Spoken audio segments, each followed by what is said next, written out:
открия пресконференцията "Икономическата и социална цена на полиетиленовите турбички", давана от Българска асоциация полимери, и бих желал да представя участниците. Аз се казвам Венелин Маринов и съм председател на управителния съвет на Българска асоциация полимери. Цветанка Тодорова е заместник-председател на управителния съвет на Българска асоциация полимери. Антоанета Перникова е директор на асоциацията. За мен е удоволствие да представя господин Любозар Фратев, който е собственик и управител на фирма Новис. Също така е господин Румен Костов, който е изпълнителен директор на фирма Мегапорт. Добре известна фирма, предполагам, за всички вас. А също господин Милен Георгиев, който е управител на фирма Екстра Пак. Това са двете фирми, най-големи производители на полиетиленови турбички в България. Също така, в самото начало бих желал да обявя присъединяването на Българска асоциация полимери на фирмите, членуващи в асоциацията, в инициативата "Да почистим България за един ден". И ние бихме желали да добавим и да я поддържаме чиста всеки ден, защото еднократните кампании не са най-доброто решение на подобни проблеми. Докато разделното събиране, рециклирането и оползотворяването на полимерните отпадъци наистина биха били много полезни както за околната среда, така и за гражданите, за обществото, ако щете, за джоба на всеки един потребител. И бих желал като начало да дам думата на госпожа Антоанета Перникова, за да представи становището на бранша, свързано с проекта за постановление на Министерския съвет за изменение и допълнение на наредбата за определяне на реда и размера за заплащане на продуктова такса за продукти, след употребата на които се образуват масово разпространени отпадъци. Всъщност, проекта за тази наредба е основна причина за нашата пресконференция, тъй като ние считаме, че тази наредба трябва да бъде подложена на широко обществено обсъждане и да се вземат под внимание всички аргументи за и против и въобще дали е необходимо в момента да се правят такива промени. Антоанета. Здравейте! Благодаря на господин Маринов за това, че ми даде възможността да ви запозная накратко с нашето становище. На 30 март тази година на сайта на Министерството на околна среда и водите беше публикуван проект за постановление на Министерски съвет, с който се цели изменение и допълнение на наредбата. Ще я наричам накратко наредбата, във връзка с което беше предоставен 14-дневен срок за обществено обсъждане, в който срок Българска асоциация полимери внесе официално становището на бранша и фирмите, които представляваме. С настоящото становище ние изразяваме огромната тревога на членовете си и хората, които са заети в производството на изделия от полимери за тяхното бъдеще, като сме твърдо убедени, че това производство е нужно на хората. Българска асоциация полимери е категорично против предвидените изменения на наредбата по няколко причини. Едната от тях е, че с тези изменения ще се насърчи сивия сектор, както вноса и спирането на местното производство. Ще се намали конкурентоспособността на българските фирми, като от производители те ще се превърнат в вносители на торби от Китай, предимно от Китай. Също така експорта ще бъде възпрепятстван. С нашето становище бихме искали да обърнем внимание на това, че в този сектор са заети около 3500 добре платени българи, които с въвеждането на измененията ще останат без работа, което допълнително ще утежни и без друго тежката социална обстановка в страната. Другото, на което бихме желали да обърнем сериозно внимание, е размера на направените инвестиции в сектора. За производство на една торбичка фирмите правят инвестиции, които започват от размер около 100 000 лева и общо инвестициите в сектора са на стойност милиони левове. Ако измененията бъдат введени, това ще доведе до фалит на бранша. Съответно тези инвестиции, които са направени, ще бъдат загубени от фирмите. На тях ще останат задълженията по кредити, с които погасяват направените инвестиции в бранша. Целта опазване на околната среда няма да се постигне с въвеждането на рестриктивни мерки, а трябва да вървим по пътя на подобряване на събирането и последващото рециклиране на ценните продукти от пластмаса, каквито са и полиетиленовите торбички.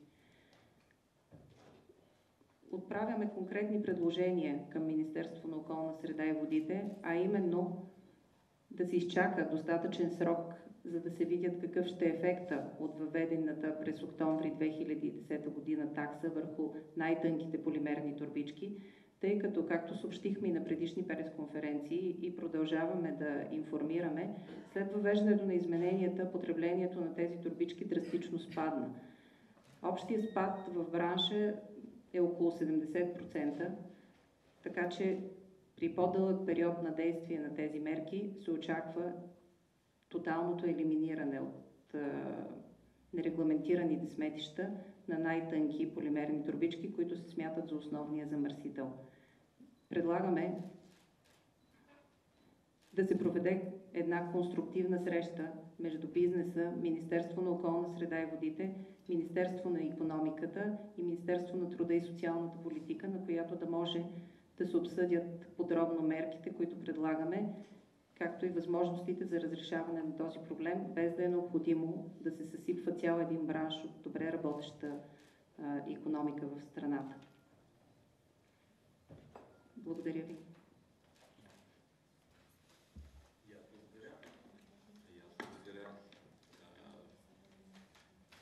Сега бих желал да дам думата на госпожа Цветана Тодорова, за да ни запознае с европейските практики в тази област и също становището на Европейската асоциация на производителите на преработвателите на пластмаси, извинете, и UPC. Добър ден на всички. Ще бъда съвсем кратка. Ще ви запозная с основни акценти в европейската практика в областта на опаковките и отпадъците от опаковки, по-конкретно на полимерните турбички.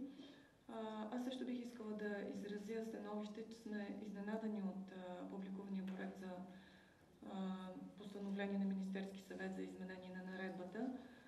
И по-точно, както предполагам вече знаете, намерението да се облагат с такса всички турбички, независимо от тяхната дебелина, тъй като по същество това представлява тяхната косвена забрана.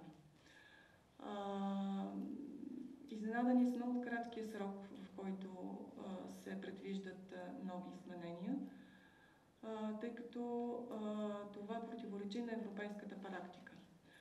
Ще ви дам за пример Франция и Италия, където техните правителства също предвиждаха подобни изменения, но периода, в който се фиксираше влизането в сила на предвидените мерки, беше 4 години. В Италия вече има забрана за използване на турбички от полимерни материали, но бизнес имаше време в продължение на 4-5 години да се пренастрои. Във Франция те намерения, които бяха обявени от френското правителство, така и не се реализираха, тъй като след нотифициране на Европейската комисия и след направено обстойно изследване от Френската агенция по околна среда и енергийна ефективност, крайна сметка се достигна до извода, че от гледна точка на околната среда биоразградимите турбички не са по-щадящи и по-ефективни в сравнение с конвенционалните. Тук бих искала да кажа, че докато данъчното облагане обикновено вътрешен въпрос на всяка една държава, на членка на Европейския съюз, всяко законодателство, отнасящо се до опаковките и по-точно до техническите им спецификации, така както е дефинирано в Европейската директива 9462 за опаковки и отпадъците от опаковки, всъщност всяка такава промяна трябва да бъде нотифицирана пред Европейската комисия, съгласно член 16 от тази директива, преди съответното законодателство да влезе в сила. С други думи, българските власти са задължени да уведомят Европейската комисия относно всички мерки, които те възнамеряват да предприемат в рамките на директивите относно опаковките и отпадъците от опаковки. Ние не знаем дали българските власти са направили такава нотификация. Бих искал да обясня каква е целта всъщност. Идеята да се осигури прозрачност и контрол над мерките, които правителствата смятат да въведат, защото ако няма такава нотификация, между страните членки на Европейския съюз могат да възникнат неоправдани бариери. Има се предвид нещата, които противоречат на свободното движение на стоки между страните членки. И освен това, всъщност функционирането на свободния европейски пазар. Според нас тази такса върху полимерните турбички, върху всички, независимо от дебелината им, е непропорционална по отношение на целта, която тя се стреми да постигне. Знаеме, че целта е намаление на отпадъците, но въпросът е спорен, тъй като, както вече подчертах, тази такса би могла да създаде бариери пред свободното движение на стоки в рамките на Европейския съюз и следователно доведе до сегрегация на пазара, който противоречи на основните принципи на правото на Европейския съюз. Освен това, облагането с такса само на полимерните турби е непропорционално по отношение на останалите видове турби. Например, турбите от плат или хартийните турби, или пък малките пликчета, в които се поставят лекарствата. Така че, според нашата асоциация и според бранша ни, преди да се въвеждат определени мерки, те трябва да бъдат внимателно обмислени и трябва да се има предвид какъв ще е крайният ефект, до който те ще доведат, и да се даде достатъчно време на бизнеса и на обществото да предприемат необходимите действия. Говоря не само за бранша, но и за самите хора, да се види какъв е ефектът всъщност от прилагането на съответното законодателство. Това беше съвсем накратко. Нека и другите колеги да представят своите мнения. След това ще очакваме вашите въпроси. Благодаря ви. Благодаря. Може би пропуснах да ви кажа, че Българска асоциация Полимери формира становище на Асоциацията на фирмите от бранша, което изпратихме на вниманието на министъра на околната среда, на министъра на труда и социалната политика, на министъра на икономиката, енергетиката и туризма и на председателя на парламентарната комисия по околна среда и води. Това становище е доста добре аргументирано и доста дълго. Ние решихме, че не трябва да го четем подробно пред вас, но аз бих дал думата на колегите от фирмите от бранша да изкажат своето мнение, тъй като това становище е направено, написано на база на техните становища и проблемите, които те виждат. Така че, колеги, кой ще започне? Може би господин Фратев?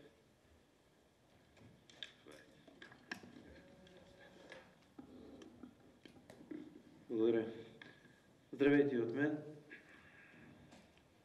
Христос Воскресе. Дано не се налага и на нашия бранш да възкръсва, защото е твърде проблематично, дали всеки ще може да го направи. Тази поредна стъпка, която предприема Министерството на околната среда и водите... Прощавайте, бихте ли почнали с представяне, да знаем с кого записваме? Аз представих колегите. Господин Любозар Фратев е собственик и управител на фирма Новис. Общински съветник в... Бивш общински съветник в община Пловдив.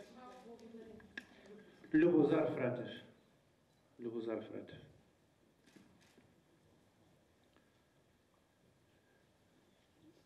Аз като общински съветник заведох дело, едно малко отклонение срещу решението на Общински съвет за такса смет в община Пловдив през 2 години, което Административният съд в Пловдив присъди в наша полза, в полза на гражданите на Пловдив, но Върховният административен съд го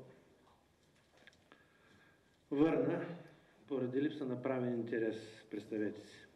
И веднага свързвам тази тема с полимерните турбички и по-специално с разделното събиране.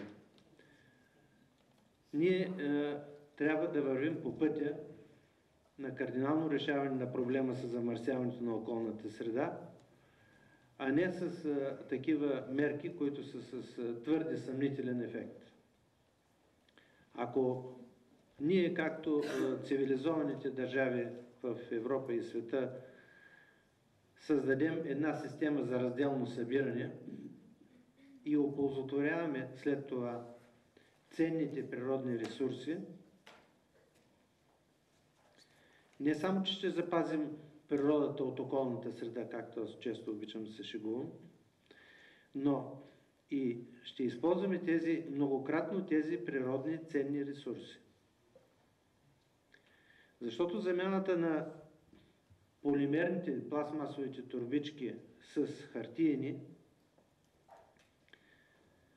няма да доведе до опазване на околната среда, тъй като хартията се произвежда от целулоза, а за това са нужни дървета или други неща от органичен произход, които са не по-малко ценни. И докато при преработката на хартията тя допуска само 3-кратна преработка, преработката на полиетилена е над 30 пъти. Връщам се на разделното събиране. При едно разделно събиране разходите за събирането, сметоизвозването и по-нататъчното обработване е за сметка на организациите оператори. Или това е безвъзмездна услуга, която те правят на общините и много силно влияе върху такса смет, която гражданите ще плащат. Тоест, въвеждайки една добра организация за разделно събиране, ние не само ще пазим природата, не само ще оползотворяваме многократно тези природни ресурси, но ние ще доведем и до по-малки разходи на гражданите за такса смет, която, знаете, в повечето общини на България е неправомерна. От тук искам също така да се спра на въпроса за финансовото обременяване на българските граждани с въвеждането на такса, продуктова такса върху всички опаковки от полиетилен. Това означава, че отивайки на пазара да си купите връзка магданоса за 20 стотинки, ще трябва да платите още 35 стотинки за турбичката. Не говорим за тези отклонения, които в момента съществуват, че ви продават турбички по 5 и 10 стотинки, когато продуктовата такса е 15 стотинки. Това означава, че има нелегален внос на турбички, тъй като ние, нормалните производители, почтените производители, не произвеждаме вече турбички под 15 микрона, а за да стигнат те до пазарите, това е само внос, който е нерегламентиран. Този нерегламентиран внос явно си личи по това, че на вас ви продават такива турбички под продуктовата такса. И в аптеки, и по пазари, навсякъде ще видите, че да, турбичката струва 5 или 10 стотинки, а продуктовата такса вече знаете, че е 15 стотинки за тънките турбички. Аз на това искам да се спра, нека да могат и колегите да ви кажат по въпроса. Готов съм да отговоря на вашите въпроси. Благодаря ви за вниманието. Благодаря, господин Фратев. Госпожа Перникова би желала да допълни нещо. Само искам да допълня към изказването на господин Фратев това, че с предвижданите изменения и размера на таксата, този размер е най-високия размер за какъвто и да било продукт в България, многократно надвишаващ дори акциза за алкохола и цигарите. Ако таксата бъде въведена в този размер, в който е, това означава за някои видове изделия над 3000% от себестойността размер на такса, какъвто размер няма за нито един друг продукт. Да. А сега бих желал да дам думата на господин Милен Георгиев, управител на фирма Екстра Пак. Фирмата, между другото, е производител както на полиетиленови турбички, така и на хартиени турбички, но може би той ще ни каже нещо повече. Добър ден на всички! Първо искам да кажа какво стана последните няколко месеца. Миналата година беше въведена такса върху турбичките под 15 микрона и след по-малко от година имаме предложение за промяна на тази наредба. Това засяга, разбира се, нашият бизнес. Около 40% от продуктите ни се продават на вътрешния пазар в България. И респективно очакваме доста работни места от порядъка на около 100 да бъдат закрити или пренасочени към други производства. Но не за това дойдох на тази пресконференция. Проблемите с нашето производство се отнасят за нас.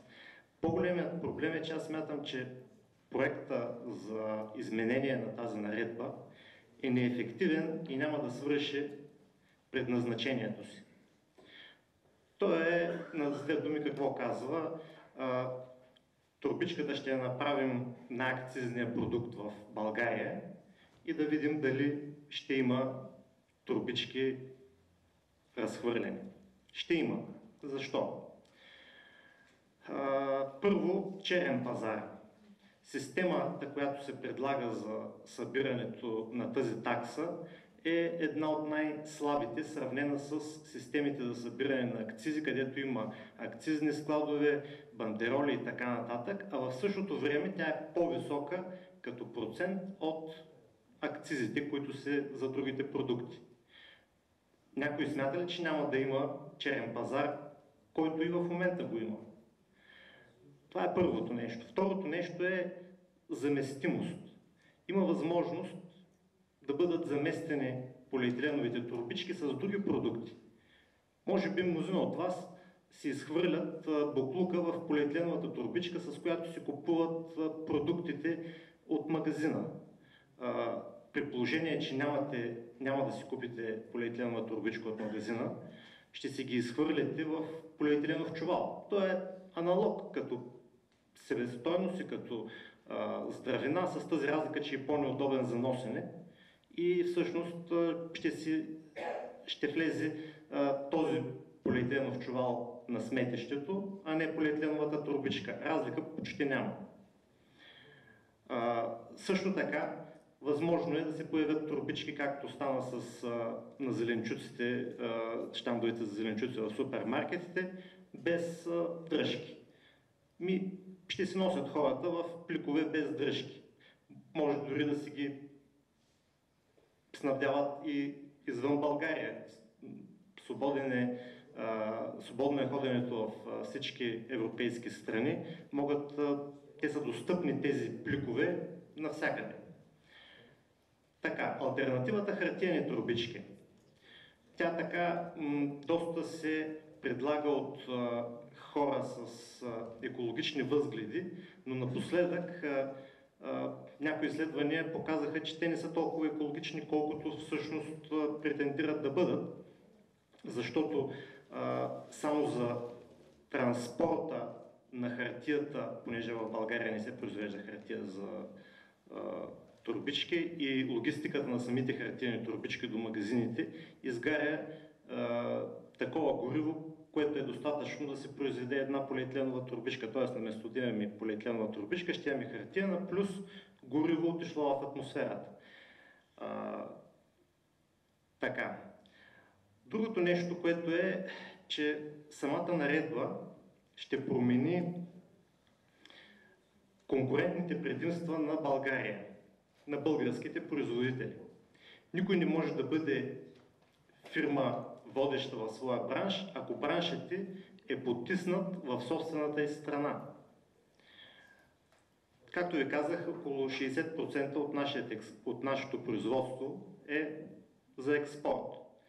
Част от него минава през фирми-дистрибутори. В България дори има западни фирми, които имат регистрирани тук фирми и купуват от нас торбички, но и купуват като български фирми.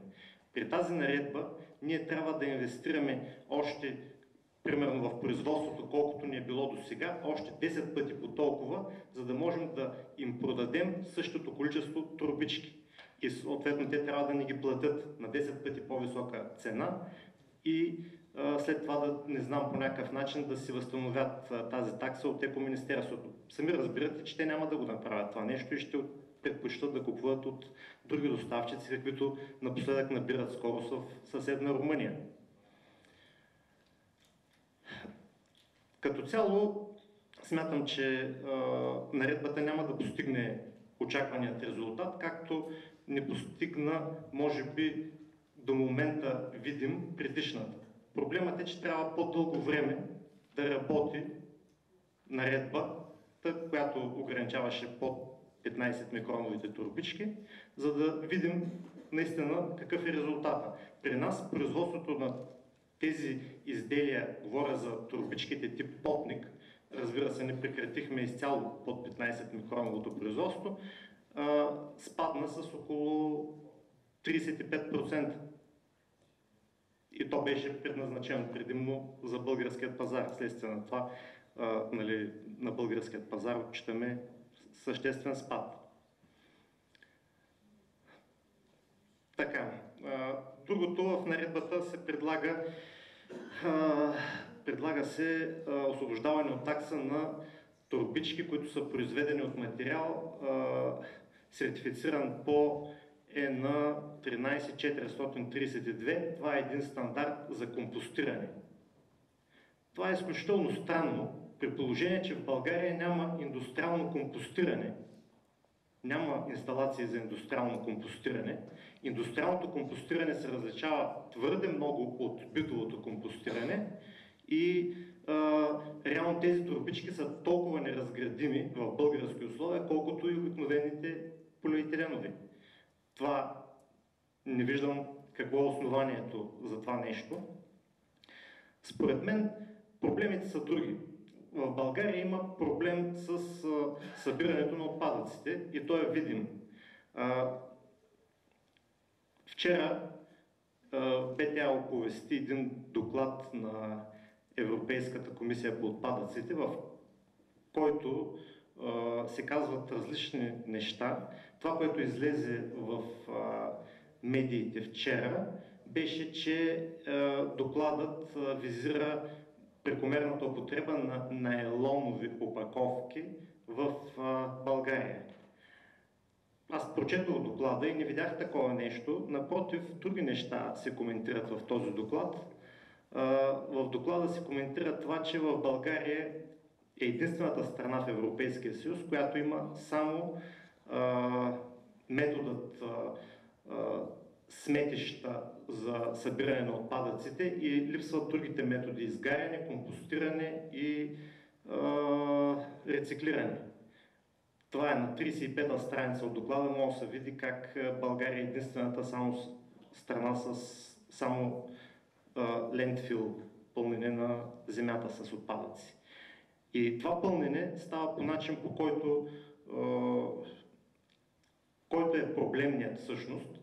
Не се зарива на момента. Това дава възможност леките турбички да бъдат разнесени от вятъра. Същото важи и за уличните кофи, които не се затварят и при един по-силен вятър турбичките изсвъркват от тях.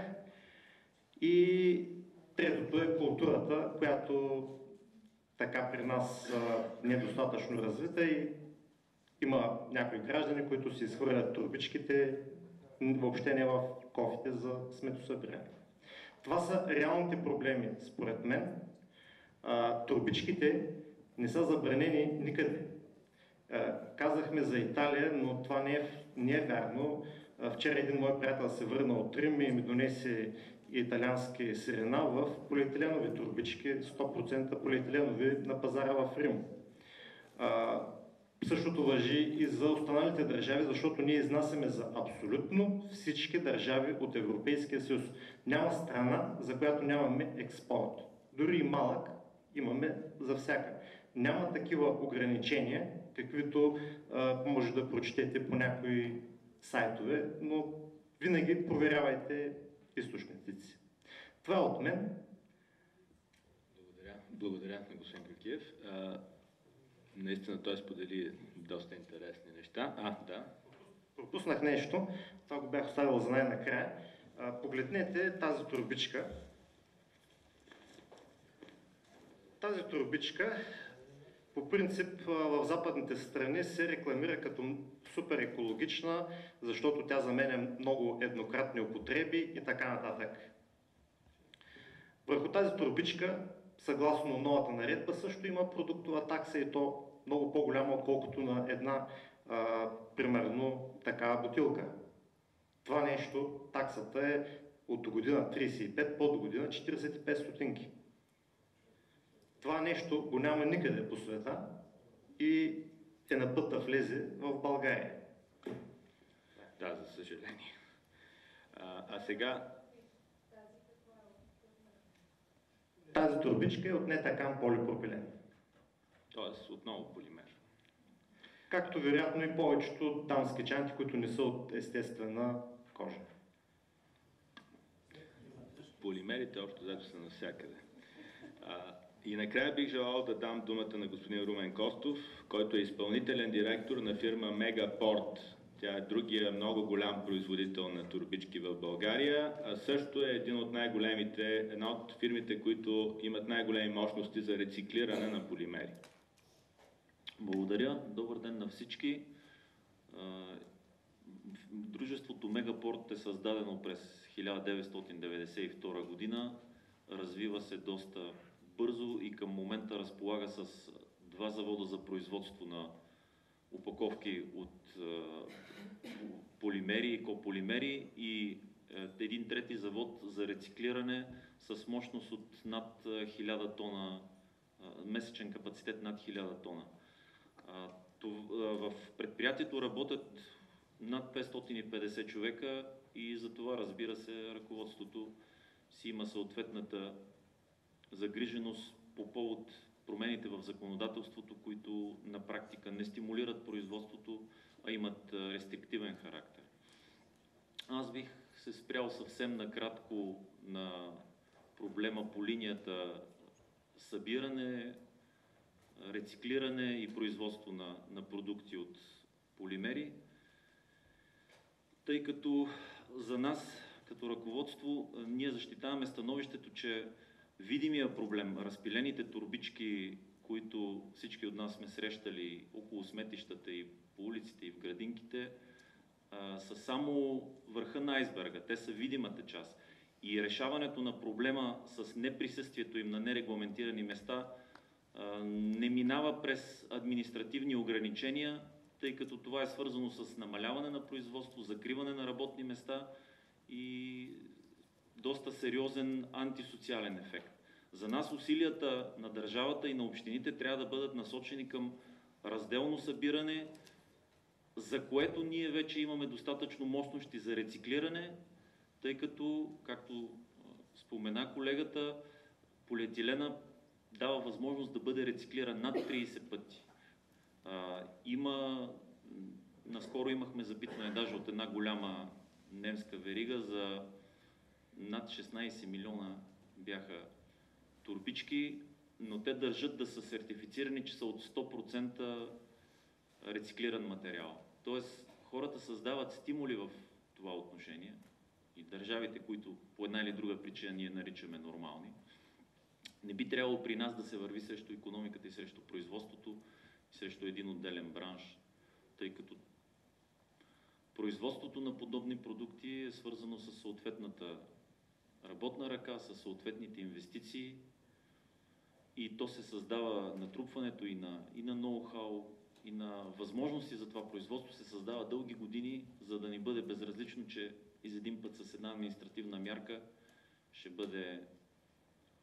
бъдат наложени рестрикции. Ако човек го заболи пръста, той не си го ампутира.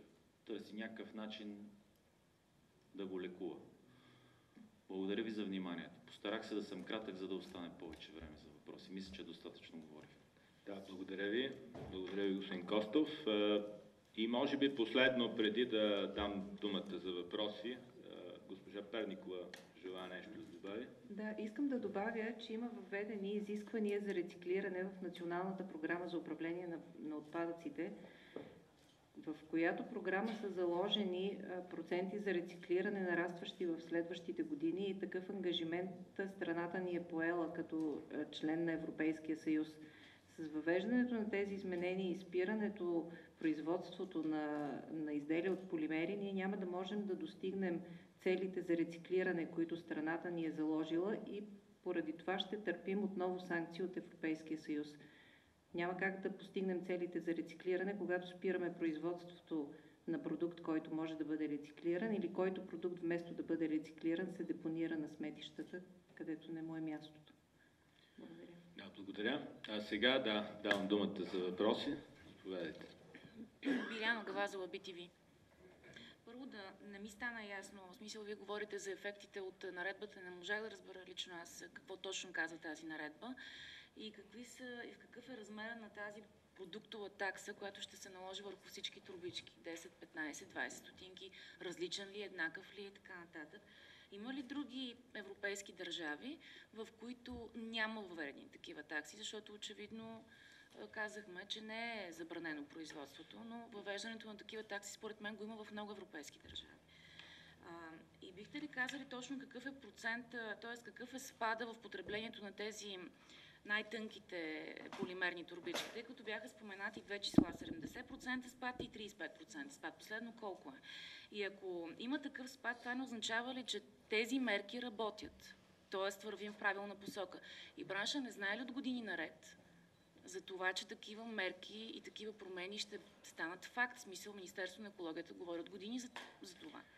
Да, ние казахме, че тези мерки работят, но съгласете се, че половин година е много кратък срок, за да се оцени ефекта на тези мерки. И заради това нашето мнение е, че е много прибързано да се променя тази наредба, но бих желал да дам думата на... Да, първо на въпроса ви за размера на таксата.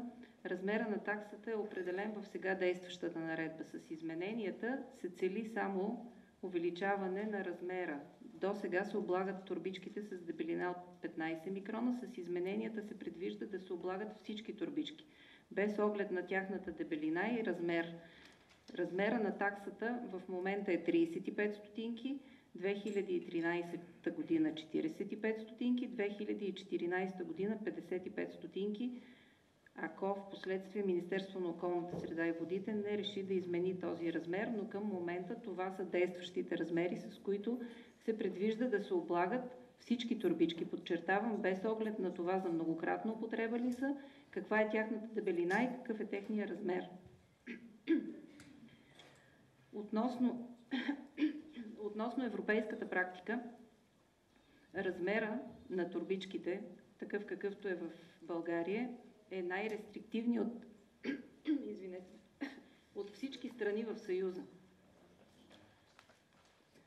Да, размера на таксата е най-висок. Да, има такси и в други страни, но единствено в Ирландия на брой 0,22 цента на брой. В другите страни таксата е на килограм.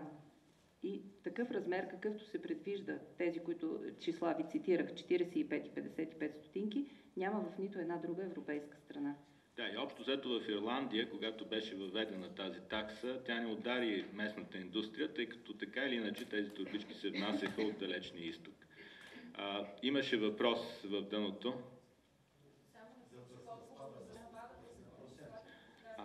Да, добре. Да, разбира се. Числата, които посочваме, са според фирмите. Нашата фирма има различно продуктово портфолио от другите фирми.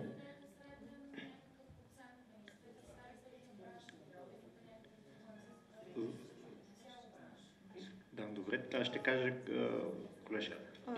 От данните, които имаме от нашите членове, спада в производство на тези изделия е между 60 и 70%. Говоря за тези, които към момента са обложени Да, с... тук говорим за тънките турбички, за Да. тънките турбички. Вие можете да си представите какво ще се случи, ако такава такса се въведе върху всички видове турбички. И това наистина го няма в Европа. Да, точно така, да. Момент. За някои употреби тънки турбички се произвеждат като първична опаковка за хранителни продукти, например. Освен това, говорим за тези, които са до 15 микрона, защото тънките турби могат да бъдат и над 15 микрона. Примерно между 15 и 20 те също са тънки, но тъй като са обложени с продуктова такса от 15 стотинки към момента и вече не се раздават безплатно, говоря официално, не са регламентирани. Да, до 15 са обложени. Де-факто потреблението спадна.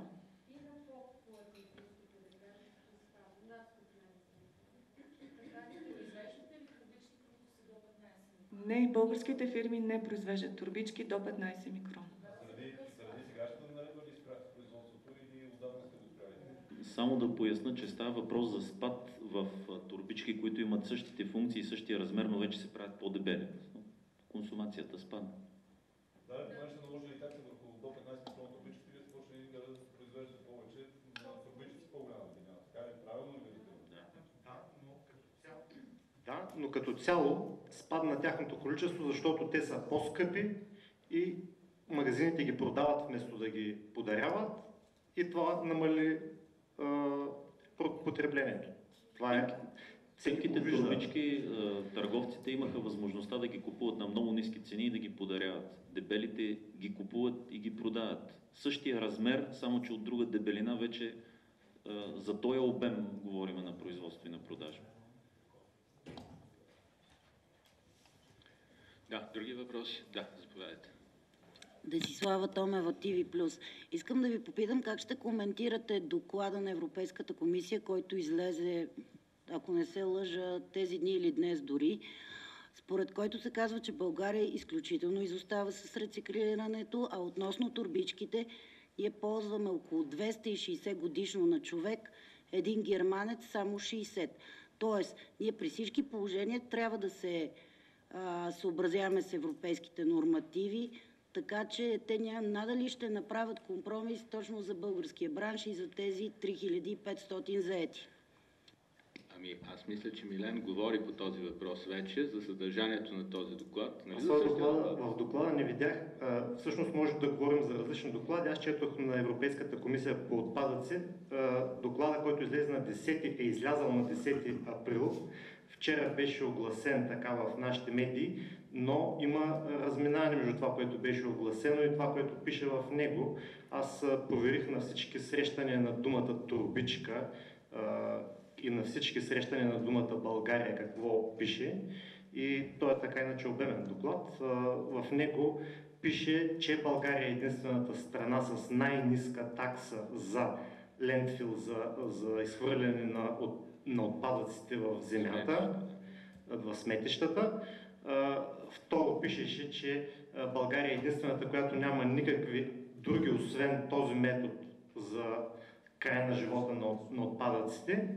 Дори Румъния има някакви различни, докато България е само това. Като количество на генерираните отпадъци бяхме по средата. Не бяхме нито, примерно, най-много отпадъци от опаковки, къде има? В Дания. И Дания е доста развита страна, но тя има голямо рециклиране и голямо изгаряне. В България все още завод за изгаряне на отпадъците няма.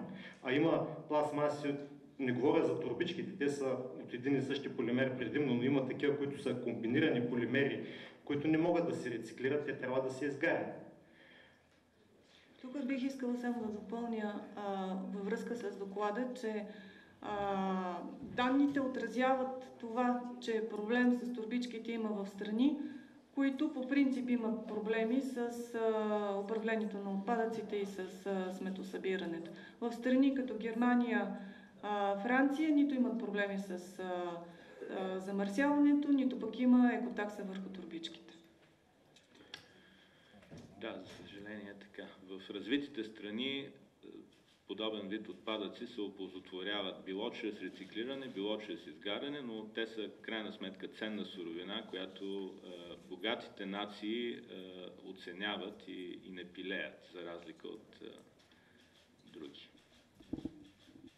Други въпроси, да, заповядайте. Добър ден, Мария Тасева, канал 3. Искам да попитам колко струва средно, защото разбира се има различни видове, колко струва средно производството на една полиетиленова турбичка и каква е цената в сравнение с цената на исканата от екологичното министерство екотакса?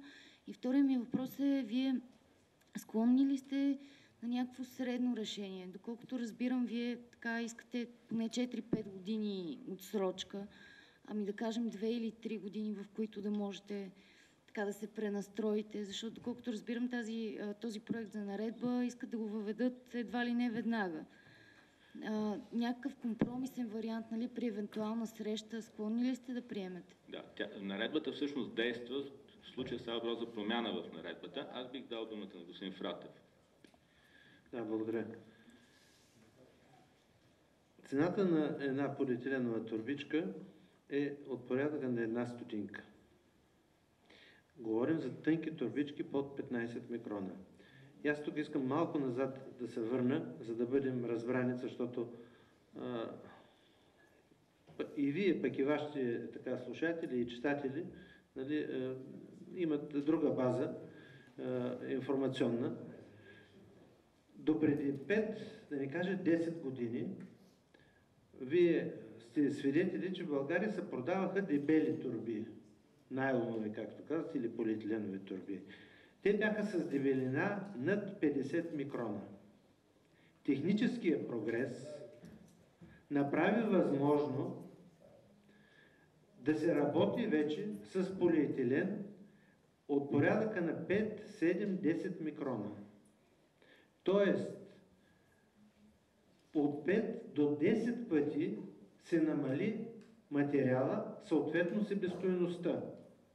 Това даде възможност, този прогрес даде възможност да получаваме опаковката на даден продукт безвъзмездно.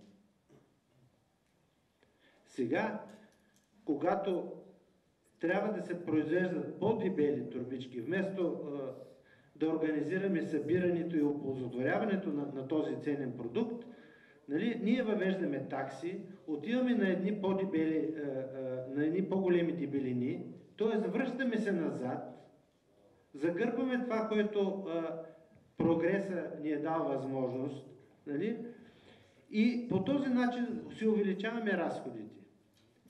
Един път разходите се увеличават, обществените разходи, с това, че не се оползотворяват тези суровини. И втори път, че на потребителя цената на продукта, който ползва, се увеличава многократно. Един път с продуктовата такса, втори път с тази себестойност, която, произвеждайки по-дебели турби, ще бъде неколкократно по-висока. Значи отговаряме на въпроса. Вместо 1 стотинка, при турбички от порядъка на 7-10 микрона, когато тази турбичка стане 10 микрона, разбира, че ще бъде няколко пъти по-скъпа. Или 3-4 стотинки. И като му сложим още 35 стотинки, става 40 стотинки. И се връщам на примера с магданоса. Съжалявам, че звучи малко така елементарно, но той вече ще ви струва 40 или 50 стотинки заедно опаковано с турбичката. Вярно. Нали ги магданоза специално и зеленчуците са в турбички за първична опаковка. И как не? Да, зависи дали ги купувате в веригите или на пазара, защото може да отидете на женския пазар и ще видите, че ви ги дават в турбичка, която не би трябвало да съществува на пазара в момента. Реално. За 5 стотинки. Да. Големите вериги, да. Добре. А на пазара? На пазара е различно. Но днеска наредбата е за всички опаковки с дръжки и както бързо ги смятат нещата, аз няма да се очудя след няколко месеца, когато наредба ще бъде върху всички опаковки, независимо дали има дръжки или няма дръжки. Ако ние не тръгнем да събираме и да използваме този материал, този продукт, няма да се оправим само с такива рестриктивни мерки. Това е като сухия закон в щатите. Аз затова пледирам да разберем, че има неща, които е постигнало човечеството в развитието си, а не да се връщаме назад. Благодаря. Други въпроси?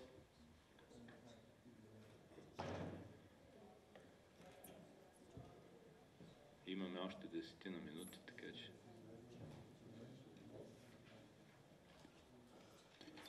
Вие на практика не ми отговорихте на втория въпрос. Да, сега ще ви отговоря.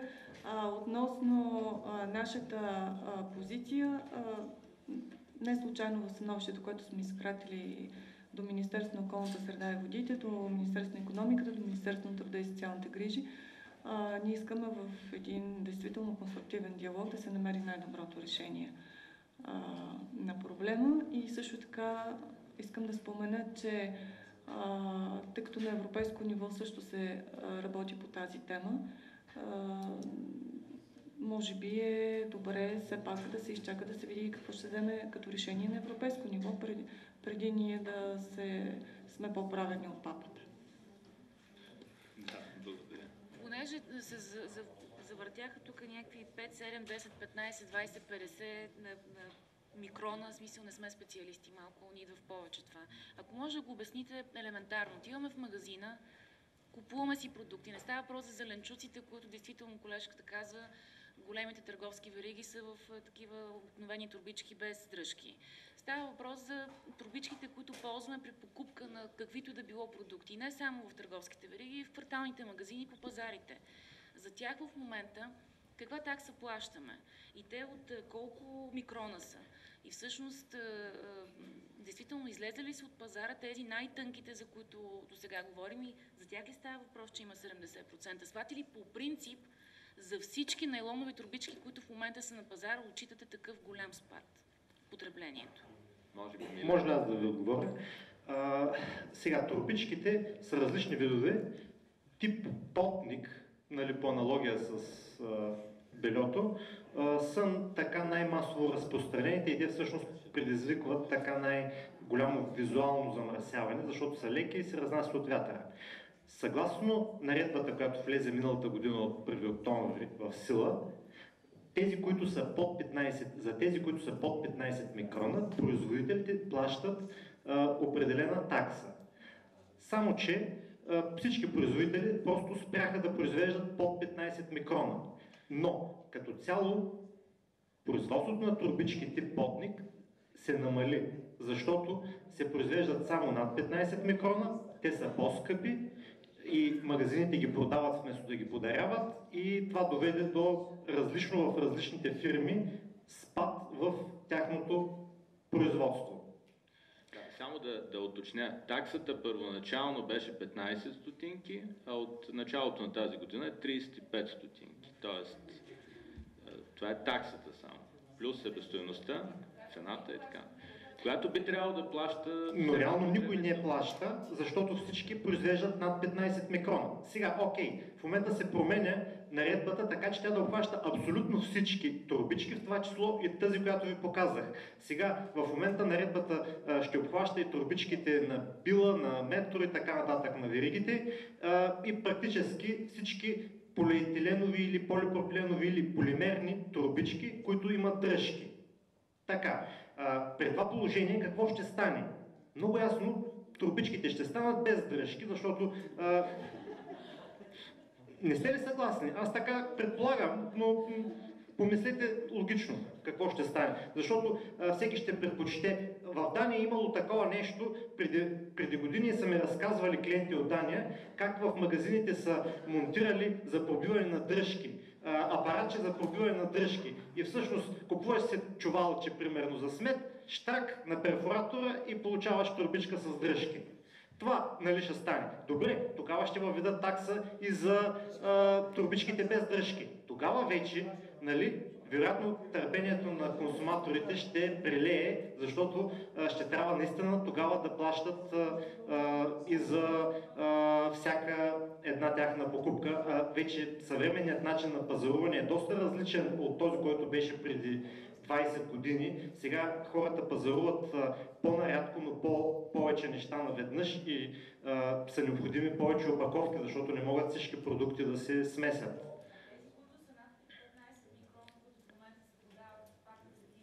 Да. В момента себестойността им примерно от производителя е 2 стотинки, например казвам, нали, може да варира, а се продават между 5, 10, 15 стотинки от търговците.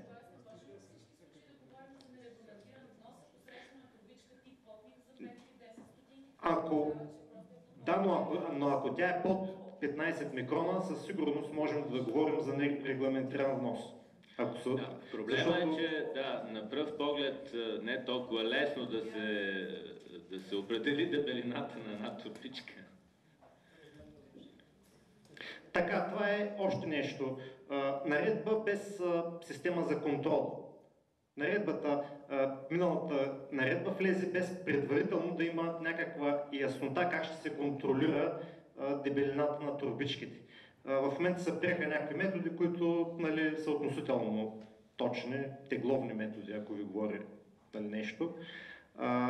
Сега, това, което е интересно, в наредбата има освобождаване от такса на турбичките, произведени с материал, сертифициран по един европейски стандарт за компостируеми турбички, а в България лаборатория за това нещо няма. Така че, нали, аз мога да кажа, ето тази турбичка е компостируема, пък едно изследване за компостируемо се отправя на 10 000 евро в лаборатория в Белгия. Ние произвеждаме такива турбички, но предимно за западни клиенти. Благодаря. Други въпроси? Имаме още 5 минути.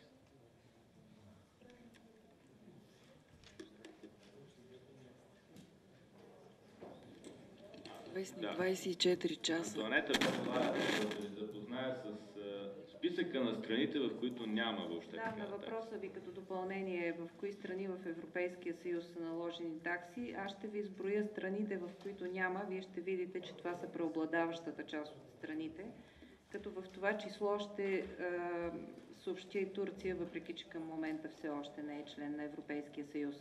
В Турция няма такса, в Австрия няма такса, в Чехия няма такса, в Финландия няма, в Франция няма, в Гърция няма, в Унгария няма, в Италия няма, в Литва няма, в Люксембург няма, в Норвегия няма такса, в Португалия няма, в Испания няма, в Швейцария няма и в Великобритания няма. В Швеция също няма такса. Няколко са страните в Европейския съюз, в които има наложена такса, но България е страната с най-висок размер от всички останали страни, в които е въведена, като в голяма част от тях не е на брой, а е на килограм.